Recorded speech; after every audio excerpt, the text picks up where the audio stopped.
Fala pessoal, meu nome é Vitor e esse aqui é o canal Talking Core, um espaço para a gente trocar uma ideia sobre cultura e música alternativa.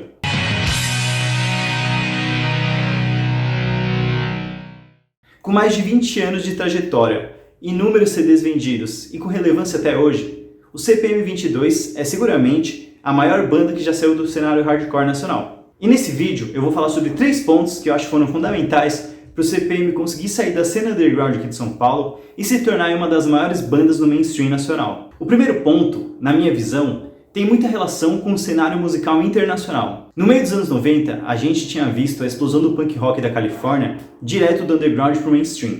Bandas como Green Day Offspring ficaram internacionalmente conhecidas e passaram a tocar sem parar na programação da MTV e nas rádios, o que deu espaço para que houvesse uma representação desse tipo de som aqui no Brasil. E nessa época a gente começou a ver várias bandas surgindo no underground aqui do Brasil, fazendo um som com a influência desse som que vinha lá de fora. Tinha toda uma nova geração influenciada pelo hardcore melódico, pelo punk rock da Califórnia dos anos 90.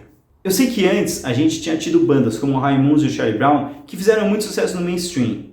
Mas eu vejo que essas bandas tinham influência de uma outra leva de bandas mais antigas. O próprio Raimundo sempre colocou muito forte a influência deles de Ramones, e o Charlie Brown sempre trouxe influências aí como Suicidal Tendencies, Red Hot Chili Peppers e Rage Against the Machine. Esse novo som de hardcore melódico que estava rolando lá na Califórnia ainda não tinha uma representação aqui no Brasil no mainstream. A gente já tinha no underground outras bandas fazendo esse tipo de som, mas eu acho que esse foi um dos pontos que fez com que a mídia começasse a prestar atenção naquela cena underground de São Paulo e que futuramente ia fazer o CPM22 estourar no Brasil inteiro. Então a gente tinha um momento cultural ali propício para isso. O punk rock tinha se tornado relevante no meio pop, no meio mainstream, e isso abria chances das bandas daqui que estavam fazendo isso também atingir o mainstream, porque a molecada que estava consumindo Green Day Offspring, Blink-182, também tinha espaço para começar a consumir um som desse que fosse feito aqui no Brasil. Mesmo que no underground isso já estivesse acontecendo, agora a gente tinha espaço para isso acontecer no mainstream. Para isso alcançar uma molecada que ainda não estava ligada com essa cultura underground. E é claro que os executivos de gravadora viram esse potencial. Isso leva a gente para o segundo motivo, que na minha visão é o fato do CPM22 cantar em português. Naquela época, no underground paulistano principalmente, várias bandas cantavam em inglês. A gente tinha o Reitinho cantando em inglês, o Holy Tree, o Blind Pigs, Nitro Minds, tinham várias bandas que faziam som em inglês. E o CPM22 cantava em português. E eu acho que isso facilita bastante uma molecada a se conectar com a música. É muito mais fácil você se conectar, se ver naquilo, quando você entende o que a letra está falando. E por mais que o modelo de som hardcore que existia até então era feito em inglês, eu já vi o depoimento aí do Badawi comentando que ele não sabia falar inglês muito bem. E por isso, para ele, para escrever as letras, fazia mais sentido fazer aquilo em português. E esse ponto para mim foi essencial para que eles fossem se conectando cada vez mais com aquela molecada na época, cada vez conectando com mais gente dentro do cenário underground, até bater num teto, para perceber que eles podiam crescer mais. E eles precisavam sair daquela cena que era meio fechada porque era um underground, né? E ainda dentro das composições e a forma como eles cantavam, eu acho que a gente vai para o terceiro ponto, que na minha visão é a temática das letras. De forma diferente das outras bandas que habitavam ali o underground do hardcore, o CPM22 cantava sobre temas que tinham mais conexão com a vida de um adolescente comum. Eu, pelo menos, não sentia que tinha toda aquela pegada política ou aquele ódio social que a gente via em outras bandas, ou aquelas críticas ao sistema. O CPM22 trazia temáticas mais ali do dia a dia de um jovem comum. Coisas como frustração, desilusões amorosas, esse tipo de coisa.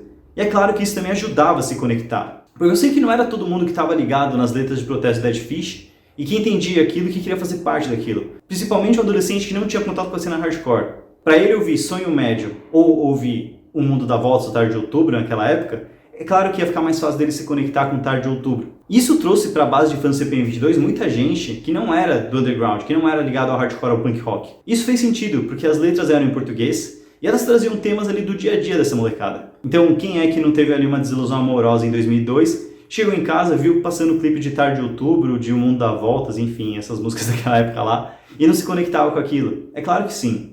E não estou falando que não tinham outras bandas que faziam esse tipo de som também, mas o CPM para mim foi pioneiro nesse sentido, de ligar um som que estava sendo feito lá fora, que é o hardcore melódico, letras em português e conteúdo de letra que fosse muito mais fácil de um jovem se conectar, menos aquela pegada do protesto do hardcore.